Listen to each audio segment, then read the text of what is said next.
സംസ്ഥാനത്തെ 7 ജില്ലകളിലെ തദ്ദേശ സ്ഥാപനങ്ങൾ ഇന്ന് ജനവിധി തേടും. തിരുവനന്തപുരം, കൊല്ലം, പത്തനംതിട്ട, ആലപ്പുഴ, കോട്ടയം, ഇടുക്കി, എറണാകുളം തുടങ്ങി 7 ജില്ലകളിലാണ് ആദ്യഘട്ട തെരഞ്ഞെടുപ്പ് നടക്കുന്നത്. അല്പസമയത്തിനകം സ്ഥാനാർത്ഥികളുടെയും ഏജന്റുമാരുടെയും സാന്നിധ്യത്തിൽ മോക്ക് പോൾ നടത്തിയതിന്റെ ഫലം പരിശോധിക്കും. പലയിടങ്ങളിലും ഇത് ആരംഭിച്ചു കഴിഞ്ഞു. രാവിലെ 7 മണിക്ക് വോട്ടെടുപ്പ് തുടങ്ങും. 6 മണി വരെയാണ് വോട്ട് ചെയ്യാനുള്ള സൗകര്യം.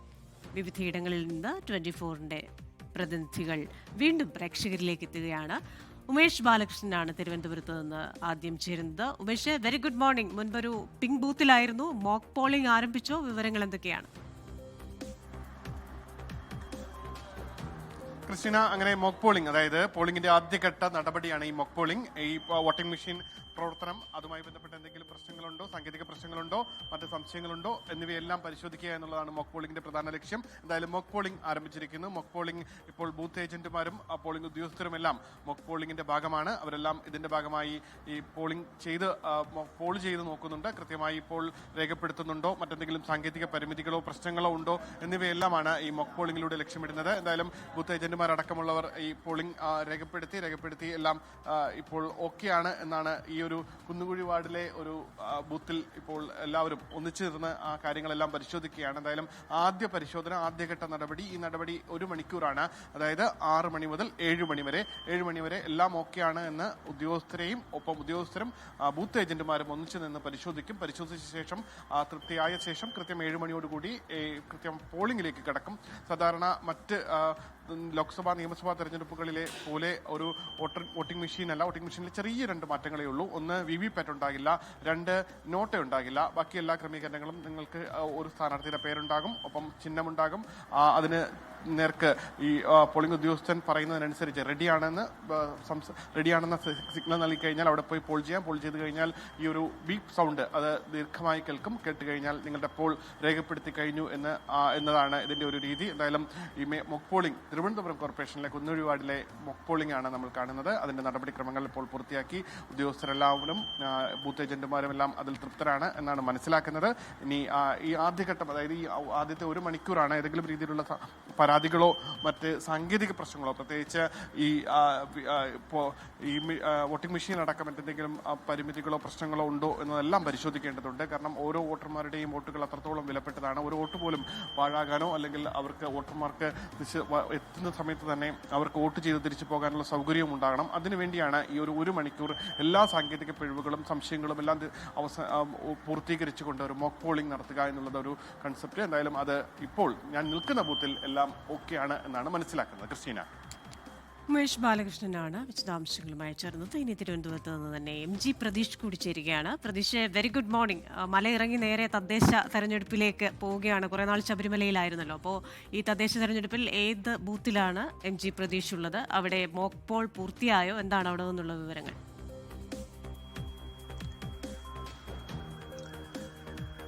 Christina, good morning. തദ്ദേശ തെരഞ്ഞെടുപ്പിന്റെ ആദ്യഘട്ടം തിരുവനന്തപുരം മുതൽ എറണാകുളം വരെയുള്ള 7 ജില്ലകളിലെ തദ്ദേശ സ്ഥാപനങ്ങളാണ് ഇന്ന് ജനവിധി തേടുന്നത്. ഞാനിപ്പോൾ ഉള്ളത് തിരുവനന്തപുരം കോർപ്പറേഷൻ പരിധിയിലെ പോളിംഗ് ബൂത്തായ ഫോർട്ട് ഹൈസ്കൂളിലാണ് ഉള്ളത്. നേരത്തെ ഉമേഷ് സൂചിപ്പിച്ചതുപോലെ തന്നെ മോക്ക് ഡ്രില്ലാണ് ഇപ്പോൾ ഈ പോളിംഗ് ബൂത്തുകളിൽ പുരോഗമിക്കുന്നത്. അവസാനഘട്ട പരിശോധനകൾ, വോട്ടിംഗ് മെഷീനുമായി ബന്ധപ്പെട്ടുള്ള അവസാനഘട്ട പരിശോധനകൾ നടത്തുകയാണ്. മോക്ക് ഡ്രില്ലുകൾ കൃത്യം 6 മണിക്ക് തന്നെ ഇവിടെ ആരംഭിച്ചിട്ടുണ്ട്. ഈ തെരഞ്ഞെടുപ്പ് ഓഫീസർമാരുടെയും ബൂത്ത് ഏജന്റുമാരുടെയും സാന്നിധ്യത്തിലാണ് ഇത്തരത്തിൽ പരിശോധന നടത്തുന്നത്. ഈ വോട്ടിംഗ് മെഷീൻ കൃത്യമായി പ്രവർത്തിക്കുന്നുണ്ടോ, ഏതെങ്കിലും തരത്തിൽ സാങ്കേതിക പിശക് ഉണ്ടോ എന്ന കാര്യമടക്കം പരിശോധിക്കുന്നുണ്ട്. ഈ ഏജന്റുമാർ ഉൾപ്പെടെ അല്ലെങ്കിൽ സ്ഥാനാർത്ഥി പ്രതിനിധികൾ ഉൾപ്പെടെ ഇക്കാര്യത്തിൽ സംതൃപ്തി രേഖപ്പെടുത്തിയിട്ടുണ്ട്. നിലവിൽ മറ്റ് പ്രശ്നങ്ങളൊന്നും തന്നെ ഈ വോട്ടിംഗ് മെഷീനുമായി ബന്ധപ്പെട്ട് കാണുന്നില്ല.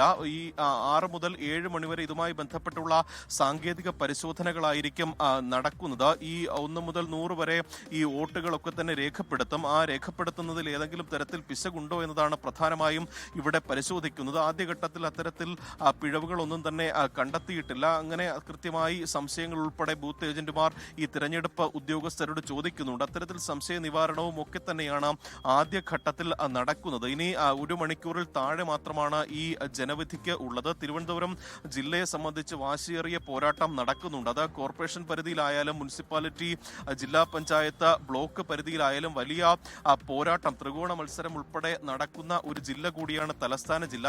ആകെ 6310 സ്ഥാനാർത്ഥികളാണ് ഇവിടെ ജനവിധി തേടുന്നത്. 73 പഞ്ചായത്താണ് തിരുവനന്തപുരം ജില്ലയിൽ ഉള്ളത്. ഒപ്പം 11 ബ്ലോക്ക് പഞ്ചായത്തും 4 മുനിസിപ്പാലിറ്റിയും 1 കോർപ്പറേഷനും ജില്ലാ പഞ്ചായത്തുമാണ് ഈ തിരുവനന്തപുരം ജില്ലയുടെ തദ്ദേശ സ്ഥാപനങ്ങൾ ഉള്ളത്. അങ്ങനെ ഇത്തരത്തിൽ 90 തദ്ദേശ സ്ഥാപനങ്ങളിലാണ് ഇന്ന് ജനവിധി തേടുന്നത്. ഇന്നലെ അവസാനഘട്ട ഈ നിശബ്ദ പ്രചരണത്തിലായിരുന്നു സ്ഥാനാർത്ഥികൾ ഒന്നടങ്കം. ഇനി 1 മണിക്കൂർ മാത്രം ശേഷിക്കുകയും വലിയ ആത്മവിശ്വാസത്തിലാണ് ഓരോ സ്ഥാനാർത്ഥികളും ഉള്ളത്. ഇനി കുറച്ച് സമയം മാത്രമേ ഉള്ളൂ. കൃത്യം 7 മണിക്ക് തന്നെ പോളിംഗ് ആരംഭിക്കും. 7 മണി മുതൽ വൈകിട്ട് 6 മണി വരെയാണ് ഈ തിരഞ്ഞെടുപ്പ് വോട്ട് രേഖപ്പെടുത്താനുള്ള, സമ്മതിദാനാവകാശം രേഖപ്പെടുത്താനുള്ള സമയം. ഈ 6 മണി വരെ ആണ് ഈ സമയപരിധിയെങ്കിലും 6 മണിക്ക് മുൻപ് ഈ പോളിംഗ് ബൂത്തിലെത്തുന്ന ഓരോരുത്തർക്കും ടോക്കൺ നൽകിയ ശേഷം അതിനുശേഷവും വോട്ട് ചെയ്യാനുള്ള അവസരം ഉണ്ടായിരിക്കും. ഒപ്പം വലിയ കൃത്യമായ പെരുമാറ്റച്ചട്ടങ്ങൾ ഉൾപ്പെടെ പാലിച്ചുകൊണ്ടുള്ള ഒരു തിരഞ്ഞെടുപ്പാണ്. മുതിർന്നവർക്കും ഭിന്നശേഷിക്കാർക്കും ഗർഭിണികൾക്കും ഉൾപ്പെടെ പ്രത്യേക ഒരു പരിഗണന ഈ തിരഞ്ഞെടുപ്പിൽ ഉണ്ടായിരിക്കും. അത്തരത്തിൽ കൃത്യമായ ക്രമീകരണങ്ങൾ രേഖപ്പെടുത്തിയിട്ടുണ്ട്. ഒപ്പം ഈ മാതൃകാ പോളിംഗ് സ്റ്റേഷനുകളുണ്ട്, പിങ്ക് ബൂത്തുകൾ സജ്ജീകരിച്ചിട്ടുണ്ട്. ഈ കൂടുതൽ പോളിംഗ് സ്റ്റേഷനുകളിൽ എത്തുന്ന ഈ വോട്ടർമാർക്ക് വിശ്രമിക്കാനും കുടിവെള്ളമടക്കമുള്ള കാര്യങ്ങൾ, അങ്ങനെ വലിയ രീതിയിൽ കൃത്യമായ തയ്യാറെടുപ്പുകൾ ഈ തദ്ദേശ തെരഞ്ഞെടുപ്പുമായി ബന്ധപ്പെട്ട് നടത്തിയിട്ടുണ്ട്. അങ്ങനെ പഴുതടച്ച ക്രമീകരണങ്ങളെല്ലാം തന്നെ ഈ തെരഞ്ഞെടുപ്പുമായി ബന്ധപ്പെട്ട ഉദ്യോഗസ്ഥർ നടത്തിയിട്ടുണ്ട്. ഈ തിരുവനന്തപുരം കോർപ്പറേഷനിലേക്ക് വന്നാൽ 101 വാർഡുകളാണ് ഈ തിരുവനന്തപുരം കോർപ്പറേഷനിലുള്ളത്. പക്ഷേ 100 വാർഡുകളിലാണ് ഇന്ന് തെരഞ്ഞെടുപ്പ് നടക്കുന്നത്. വിഴിഞ്ഞത്തെ 66-ാം വാർഡിലെ സ്ഥാനാർത്ഥി ഇന്നലെ അപകടത്തിൽ മരണപ്പെട്ടിരുന്നു. അങ്ങനെ ആ വാർഡ് ഒഴികെ ബാക്കി 100 വാർഡുകളിലാണ് തിരുവനന്തപുരം കോർപ്പറേഷനിൽ തെരഞ്ഞെടുപ്പ് നടക്കുന്നത്. തിരുവനന്തപുരം കോർപ്പറേഷൻ സംബന്ധിച്ച് കേരളം തന്നെ ഉറ്റുനോക്കുന്ന ഒരു തദ്ദേശ സ്ഥാപനം കൂടിയാണ്. ഈ നിലവിലെ ഒരു ഭരണം ഇടതുപക്ഷം നിലനിർത്തുമോ, അല്ലെങ്കിൽ പോയ ഭരണം കോൺഗ്രസ് തിരിച്ചു പിടിക്കുമോ, ഒരു അട്ടിമറി ജയത്തിലൂടെ കോർപ്പറേഷൻ പിടിച്ചു എന്നുള്ള വലിയ ആകാംക്ഷയുണ്ട്. ഒക്കെ അതുമായി ബന്ധപ്പെട്ട വലിയ പ്രചരണങ്ങളൊക്കെ തന്നെ 3 മുന്നണികളും നടത്തിയിട്ടുണ്ട്. ഇനി ജനവിധിയാണ്. ജനം എന്ത് വിധി എഴുതുന്നു എന്ന് അറിയാൻ ഇനി ജനം പോളിംഗ് ബൂത്തിൽ എത്താൻ ഇനി മണിക്കൂറുകൾ മാത്രമേ ഉള്ളൂ. അത്തരത്തിൽ എല്ലാ ക്രമീകരണങ്ങളും ഒരുക്കിയിട്ടുണ്ട്. ഈ പാർട്ടികളുമായി ബന്ധപ്പെട്ട പാർട്ടികൾ ചെയ്യേണ്ട എല്ലാ കാര്യങ്ങളും, പ്രചരണങ്ങളടക്കം എല്ലാം പൂർത്തിയായിട്ടുണ്ട്. ഇനി സമ്മതിദാനാവകാശം ഓരോ വോട്ടർമാരും രേഖപ്പെടുത്തുക എന്നതാണ്. ഈ പരമാവധി വോട്ടർമാരെ ഈ പോളിംഗ് ബൂത്തിൽ എത്തിക്കാനുള്ള വലിയ പ്രചരണങ്ങൾ തെരഞ്ഞെടുപ്പ് കമ്മീഷന്റെ ഭാഗത്ത് നിന്ന് നടത്തിയിട്ടുണ്ട്. അങ്ങനെ എല്ലാ കാര്യങ്ങളും പൂർത്തിയായിട്ടുണ്ട്. അല്പസമയത്തിനകം തന്നെ ഈ ഇതുമായി ബന്ധപ്പെട്ടുള്ള മോക്ക് ഡ്രിൽ നടപടിക്രമങ്ങൾ അടക്കം പൂർത്തിയാകും. ഈ പോളിംഗ് ഉദ്യോഗസ്ഥരും പോളിംഗ് ഏജന്റുമാരൊക്കെ തന്നെ അതാത് ബൂത്തുകളിൽ എത്തിയിട്ടുണ്ട്. അവരുടെ നേതൃത്വത്തിലുള്ള ഒരു പരിശോധനയാണ് ഇപ്പോൾ ഈ ബൂത്തുകളിൽ നടക്കുന്നത്. അല്പസമയത്തിനകം തന്നെ അത് പൂർത്തിയാകും. എല്ലാ ബൂത്തുകളിലും, തിരുവനന്തപുരം ജില്ലയുടെ എല്ലാ ബൂത്തുകളിലും ഇതുമായി ബന്ധപ്പെട്ടുള്ള ക്രമീകരണങ്ങൾ ഒരുക്കിയിട്ടുണ്ട്. ഒപ്പം നമ്മൾ ഈ ദൃശ്യങ്ങളിൽ കാണുന്ന തിരുവനന്തപുരം ഫോർട്ട് ഹൈസ്കൂളാണ്. വിദ്യാഭ്യാസ മന്ത്രി വി ശിവൻകുട്ടി വോട്ട് രേഖപ്പെടുത്താൻ എത്തുന്നത് ഈ സ്കൂളിലാണ്. ഈ 1-ാം നമ്പർ ബൂത്തിലാണ് വിദ്യാഭ്യാസ മന്ത്രി വി ശിവൻകുട്ടി വോട്ട് ചെയ്യുക. ഇന്ന് 9 മണിയോടുകൂടി വിദ്യാഭ്യാസ മന്ത്രി ബൂത്തിൽ എത്തും എന്നതാണ് അറിയിച്ചിരിക്കുന്നത്. ഒപ്പം ഈ ബൂത്തിലേക്ക് വന്നാൽ ഇവിടെ കൃത്യമായി ഈ രേഖപ്പെടുത്തിയിട്ടുണ്ട്. വാർഡ് 82, ഈ ഫോർട്ട് ബൂത്ത് 1 എന്നുള്ള ഈ എത്തുന്ന വോട്ടർമാർക്ക് കൃത്യമായി ഇത് മനസ്സിലാക്കാനുള്ള എല്ലാ കാര്യങ്ങളും ഇവിടെ രേഖപ്പെടുത്തിയിട്ടുണ്ട്. പോളിംഗ് സ്റ്റേഷൻ നമ്പർ, ഒപ്പം ആ ബൂത്തിന്റെ പേരുൾപ്പെടെ രേഖപ്പെടുത്തിയിട്ടുണ്ട്. ഒപ്പം ലിസ്റ്റ് ഓഫ് കണ്ടസ്റ്റിംഗ് കാൻഡിഡേറ്റ്സ്, മത്സരിക്കുന്ന സ്ഥാനാർത്ഥികളുടെ പട്ടിക ഉൾപ്പെടെ ഈ ബൂത്തിന് മുന്നിൽ പതിച്ചിട്ടുണ്ട്. അങ്ങനെ എല്ലാ ഒരുക്കങ്ങളും ഈ പോളിംഗ് ബൂത്തുകളിൽ പൂർത്തിയായിട്ടുണ്ട്. ഇനി വോട്ടർമാരെത്തി ജനവിധി അറിയിച്ചാൽ മാത്രം മതി, അല്ലെങ്കിൽ അവരുടെ സമ്മതിദാനാവകാശം രേഖപ്പെടുത്തിയാൽ മതി. അത്തരത്തിൽ എല്ലാ ക്രമീകരണങ്ങളും ഈ തിരഞ്ഞെടുപ്പുമായി ബന്ധപ്പെട്ട് തിരുവനന്തപുരം ജില്ലയിൽ പൂർത്തിയായി കഴിഞ്ഞിട്ടുണ്ട്. ക്രിസ്റ്റീന. ശരി, എം ജി പ്രതീഷ് വിശദാംശങ്ങൾ പങ്കുവയ്ക്കുകയായിരുന്നു. തദ്ദേശ തെരഞ്ഞെടുപ്പിന്റെ 1-ാം ഘട്ട വോട്ടെടുപ്പ് ആരംഭിക്കാൻ പോവുകയാണ്. 7 മണിയോടുകൂടിയാണ് പോളിംഗ്. ഇപ്പോൾ അതിനുവേണ്ട എല്ലാ ഒരുക്കങ്ങളും ബൂത്തുകളിൽ പൂർത്തിയാവുന്നു. 15,000-ലധികം പോളിംഗ് സ്റ്റേഷനുകളാണ് ഉള്ളത്. 7 ജില്ലകൾ ബൂത്തിലേക്ക് എത്താൻ പോകുന്നു. കോട്ടയത്ത് നിന്നുള്ള വിവരങ്ങളുമായി ടോബി ജോൺസൺ കൂടി നമുക്കൊപ്പം ചേരുകയാണ്. ടോബി, എന്താണ് രാവിലെ വോട്ടെടുപ്പിന് മുമ്പ് കോട്ടയത്തെ കാഴ്ചകൾ? അവിടെ തെരഞ്ഞെടുപ്പ് പോരാട്ടമാണെങ്കിൽ വാശിയേറിയ പോരാട്ടം നടന്നതാണ്. കേരള കോൺഗ്രസുകൾ തമ്മിലുള്ള പോരാട്ടം കൂടി അവിടെ ശ്രദ്ധേയമാണ്. വിവരങ്ങൾ എന്താണ് രാവിലെ, ടോബി? ടി കെ ക്രിസ്റ്റിന, തീർച്ചയായിട്ടും ടി കെ പറഞ്ഞതുപോലെ തന്നെ കേരള കോൺഗ്രസുകൾ തമ്മിലുള്ള ഒരു പോരാട്ടം എന്ന് തന്നെ വേണമെങ്കിൽ നമുക്ക് കോട്ടയം ജില്ലയെ വിശേഷിപ്പിക്കാം. അവരുടെ ഒരു അഭിമാന പോരാട്ടമായി കാണുന്ന ഒരു തെരഞ്ഞെടുപ്പ് കൂടിയാണ്. കാരണം നിയമസഭാ തെരഞ്ഞെടുപ്പ് വരാനിരിക്കുന്നു. ഞാനിപ്പോൾ നിൽക്കുന്നത് ചങ്ങനാശ്ശേരി നഗരസഭയിലെ 5-ാം വാർഡിലാണ്. അവിടെയും ഇതുപോലെ തന്നെ 2 ചിഹ്നവും ഓട്ടോറിക്ഷയും നേർക്കുനേർ മത്സരിക്കുന്നു. ഒപ്പം തന്നെ BJP സ്ഥാനാർത്ഥിയുണ്ട്, സ്വതന്ത്രരായിട്ടുള്ള ചാൾസ് മാത്യു പാലത്തറ, മോൻസി ഉണ്ട്, അതുപോലെ തന്നെ ലീനയുണ്ട്, സോണിയുണ്ട്, ഹരികൃഷ്ണനുണ്ട്. അങ്ങനെ 5 സ്ഥാനാർത്ഥികളാണ് ഈ വാർഡിൽ മത്സരിക്കുന്നത്.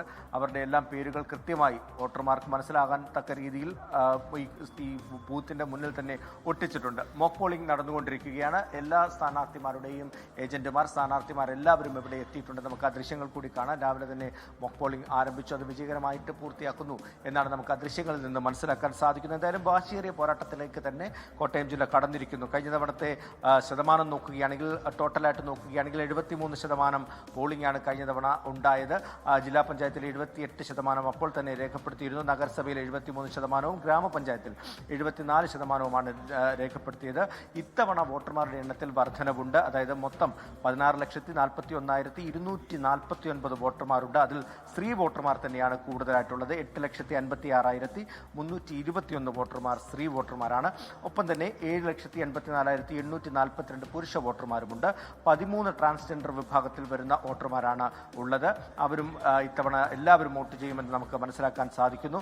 മൊത്തം 1,161 വാർഡുകളിലാണ് ഈ മത്സരം നടക്കുന്നത്. അതായത് ജില്ലാ പഞ്ചായത്തിൽ 23 ഡിവിഷനുകളുണ്ട്, ബ്ലോക്ക് പഞ്ചായത്തിൽ 11 ഡിവിഷനുകളുണ്ട്. അങ്ങനെ നോക്കുകയാണെങ്കിൽ മൊത്തം 1,161 ബൂത്തുകൾ മൊത്തം ഇടങ്ങളിലാണ്. അതുപോലെ തന്നെ 1,925 ബൂത്തുകളാണ്. 5,281 പേരാണ് ഇത്തവണ ജനവിധി തേടുന്നത്. ജില്ലാ പഞ്ചായത്തിൽ 83 പേർ മത്സരിക്കുമ്പോൾ ബ്ലോക്ക് പഞ്ചായത്തിൽ 489, അതുപോലെ തന്നെ നഗരസഭയിൽ 677, ഗ്രാമപഞ്ചായത്തിൽ 4,032 പേരും മത്സരിക്കുന്നുണ്ട്. എന്തായാലും വാശിയേറിയ പോരാട്ടം തന്നെയാണ് നടക്കുന്നത്. നമ്മൾ ഈ 2 ആഴ്ച, അതായത് അധികം പ്രചരണം നടത്താൻ സമയം ലഭിച്ചില്ല. ഈ പ്രഖ്യാപനം കഴിഞ്ഞ മാസമാണ് വന്നതെങ്കിലും അതിനുശേഷം സ്ഥാനാർത്ഥി നിർണയം സംബന്ധിച്ച ഒരല്പം കുറവ്, അതായത് ഒരു കാലതാമസം എടുത്തിരുന്നു. ആ കാലതാമസത്തിന് ശേഷം ലഭിച്ച 2 ആഴ്ച സമയമാണ് മുന്നണികൾക്ക് ലഭിച്ചത് പ്രചരണം നടത്താൻ വേണ്ടി. ആ 2 ആഴ്ച കൊണ്ട് മാക്സിമം വീടുകളിൽ കയറി മാക്സിമം വോട്ടർമാരെ അവരുടെ വോട്ട് ഉറപ്പിക്കുന്നതിന് വേണ്ടിയുള്ള നീക്കങ്ങളാണ് ഇരുമുന്നണികളുമല്ല എല്ലാ സ്ഥാനാർത്ഥികളും നടത്തിയത് എന്നുള്ള കാര്യത്തിൽ യാതൊരു സംശയവുമില്ല.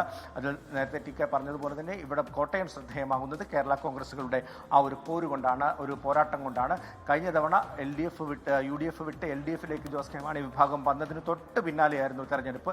ആ സമയത്ത് അവർക്ക് വലിയ നേട്ടം കഴിഞ്ഞ തവണ ഈ 3 തദ്ദേശ സ്വയംഭരണ സ്ഥാപനങ്ങളിൽ നേടാൻ സാധിച്ചു. നഗരസഭകളിൽ മാത്രമാണ് കാര്യമായിട്ടുള്ളൊരു നേട്ടം ഉണ്ടാക്കാൻ സാധിക്കായിരുന്നു. എന്തായാലും അതിൻ്റെ എല്ലാ വീറും വാശിയും ഇത്തവണത്തെ തെരഞ്ഞെടുപ്പിലും ഉണ്ട് എന്നുള്ള കാര്യത്തിൽ യാതൊരു സംശയവുമില്ല. ഓക്കെ, ടോബി ജോൺസണാണ് കോട്ടയത്ത് നിന്നുള്ള വിവരങ്ങളുമായി ചേർന്നത്. അങ്ങനെ പകുതി കേരളം ഇന്ന് വിധി എഴുതുമ്പോൾ, തിരുവനന്തപുരം മുതൽ എറണാകുളം വരെയുള്ള 7 ജില്ലകൾ ഇന്ന് വിധി എഴുതുമ്പോൾ നമ്മൾ ഇനി പോകുന്നത് എറണാകുളം ജില്ലയിലേക്കാണ്. അവിടെ ലാൽ കൃഷ്ണനുണ്ട്. Lal, very good morning. ഏറ്റവും അധികം വീറും വാശിയുമുള്ള ഒരു പോരാട്ടം നടക്കുന്ന ജില്ലയാണ് എറണാകുളം. അപ്പോൾ അവിടെ തന്നെ നമുക്ക് ആ പ്രചാരണം സമയത്തൊക്കെ നമ്മൾ കണ്ടു. ഭരണ തുടർച്ചയ്ക്ക് വേണ്ടിയും ഭരണം പിടിക്കാൻ വേണ്ടിയുമുള്ള ഒരു പോരാട്ടമാണല്ലോ. അപ്പോൾ ലാൽ നിൽക്കുന്നത് പൊന്നുരുന്നിയിലെ ഒരു ബൂത്തിലാണെന്ന് ഞാൻ മനസ്സിലാക്കുന്നു. അവിടെ നിന്നുള്ള വിവരങ്ങൾ എന്തൊക്കെയാണ്?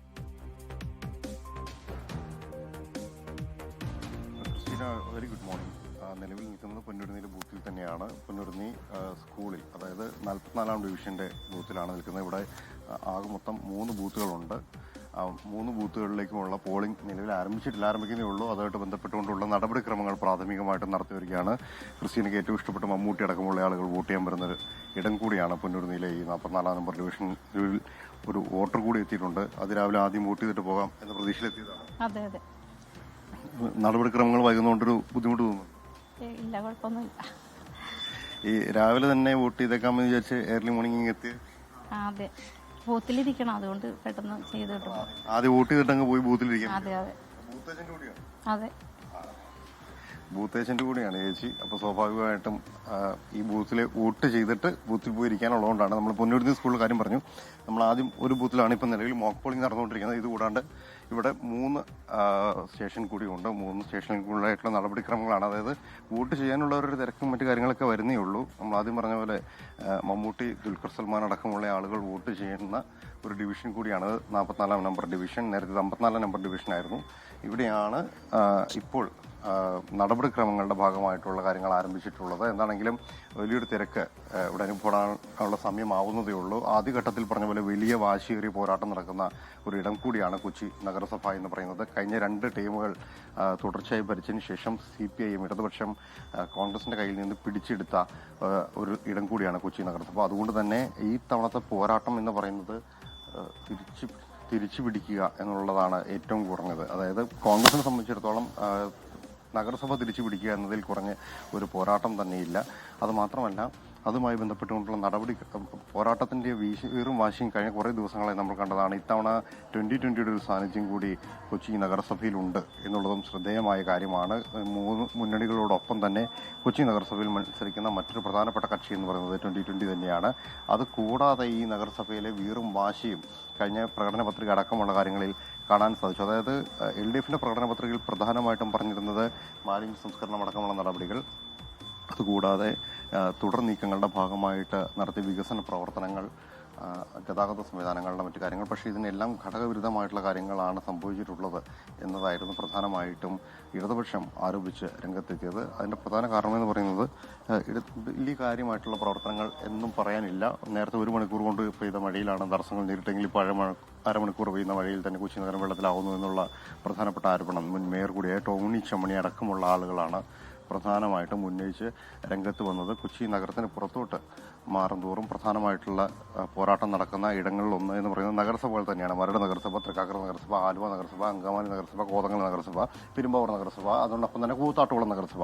നാടകീയമായ രംഗങ്ങൾ നടന്ന കൂത്താട്ടുകുളം നഗരസഭയിലെ വീറും വാശിയും കഴിഞ്ഞിട്ടുള്ള തെരഞ്ഞെടുപ്പിന്റെ ബാക്കി പോരാട്ടങ്ങൾ എങ്ങനെയായിരിക്കും എന്നുള്ളതാണ് ഉറ്റുനോക്കുന്നത്. അത് ഏതായാലും വളരെ കാര്യക്ഷമമായ ഒരു മത്സരം, അല്ലെങ്കിൽ അത് ഏറ്റവും വലിയ മത്സരങ്ങൾ ഒന്നായിട്ട് മാറും.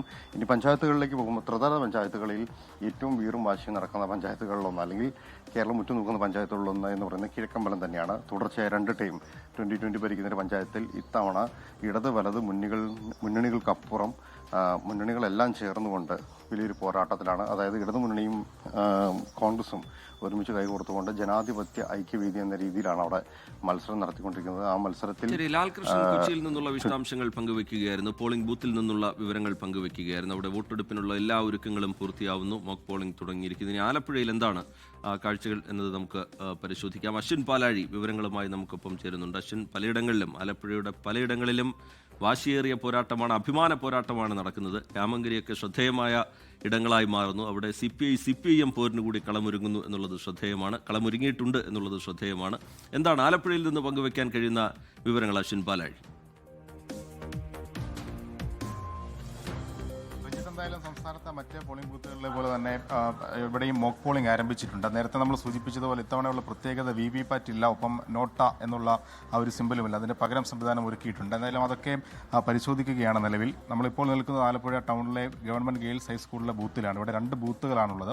അതിന്റെ നടപടിക്രമങ്ങൾ പുരോഗമിക്കുകയാണ്. അല്പസമയത്തിനുള്ളത് 1 മണിക്കൂർ നീണ്ടു നിൽക്കുന്ന നടപടിക്രമങ്ങളാണ്. 7 മണിയോടുകൂടി വോട്ട് ചെയ്യാൻ ആളുകൾ എത്തിത്തുടങ്ങും. എന്തായാലും റിജിത്ത് സൂചിപ്പിച്ച ആലപ്പുഴയിലെ രാഷ്ട്രീയ നീക്കങ്ങളെ സംബന്ധിച്ച് നോക്കുകയാണെങ്കിൽ ഇടതുപക്ഷത്തിന് കൃത്യമായ മേൽക്കോയ്മയുള്ള ഒരു ജില്ലയാണ്. അത് തദ്ദേശ സ്ഥാപനങ്ങളിൽ പഞ്ചായത്ത് എടുത്താലും ജില്ലാ പഞ്ചായത്ത് എടുത്താലും മുനിസിപ്പാലിറ്റികൾ എടുത്താലും എല്ലാം അത് അതേപടി നിലനിൽക്കുകയാണ്. അതിനെന്തെങ്കിലും മാറ്റം വരുത്താൻ ഇക്കുറി കഴിയുമോ എന്നുള്ള ഒരു ശക്തമായ പോരാട്ടവും ശ്രമവുമെല്ലാം മറ്റ് മുന്നണികളുടെ ഭാഗത്തു നിന്നുണ്ടാകുന്നുണ്ട്. ഏറ്റവും പ്രധാനമായി UDF ഇത്തവണ ആ ഒരു LDF മേൽക്കോയ്മ ഇല്ലാതാക്കാനുള്ള ശക്തമായ പ്രവർത്തനങ്ങൾക്കാണ് നേതൃത്വം നൽകിയിരുന്നത്. നമ്മൾ കഴിഞ്ഞ ദിവസങ്ങളിലൊക്കെ കണ്ടതുപോലെ AICC general secretary KC Venugopal നേരിട്ടെത്തി നടത്തുന്ന അവരുടെ പ്രവർത്തനങ്ങളുടെ ഏകോപനമൊക്കെ UDF ക്യാമ്പിന് ചെറുതല്ലാത്ത ആശ്വാസവും ആത്മവിശ്വാസവും ഒക്കെ നൽകിയിട്ടുണ്ട്. പക്ഷേ അതൊക്കെ ഈ തെരഞ്ഞെടുപ്പിൽ എങ്ങനെ പ്രതിഫലിക്കും എന്നുള്ളതൊക്കെ കാത്തിരുന്ന് കാണേണ്ടതാണ്. LDFിലേക്ക് വന്നാൽ റിജിത്ത് സൂചിപ്പിച്ചതുപോലെ CPIM തർക്കമൊക്കെ പലയിടങ്ങളിലും നിലനിൽക്കുന്നുണ്ട്. രാമങ്കരിയിലൊക്കെ അവർ നേരിട്ടുള്ള മത്സരങ്ങൾ, നേർക്കുനേറുള്ള മത്സരങ്ങളുണ്ട്.